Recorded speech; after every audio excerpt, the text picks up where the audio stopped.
Abraham सबभन्दा पहिला यहुदी थिए। तिनी ख्रिस्टको पालोभन्दा लगभग 2000 वर्ष अघि उर भन्ने ठाउँ आधुनिक इराकमा जन्मेका थिए। परमेश्वरले तिनलाई अर्को देशमा जाऊ भनी आज्ञा गर्नुभयो।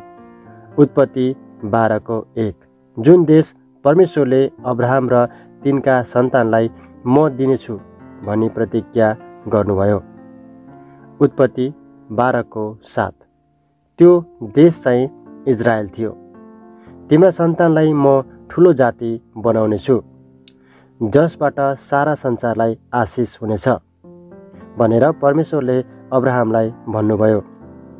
उत्पत्ति 12:2-3 त्यो जाति इजरायली अथवा यहुदी जाति हो र त्यसबाट आउने आशिष चाहिँ येशू ख्रिस्ट हुनुहुन्थ्यो, जो अब्राहमको वंशका भएर मत्ती 1:1 संसारको मुक्तिदाता हुनलाई आउनुभयो।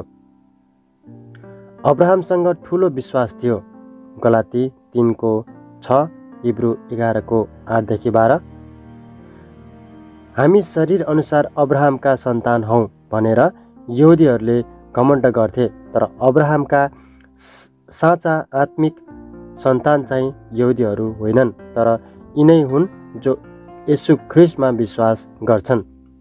गलाती 3:7-9 अब्राहमको जीवनको पूरा वर्णन उत्पत्तिको पुस्तक अध्याय 11-25 सम्ममा गरिएको छ।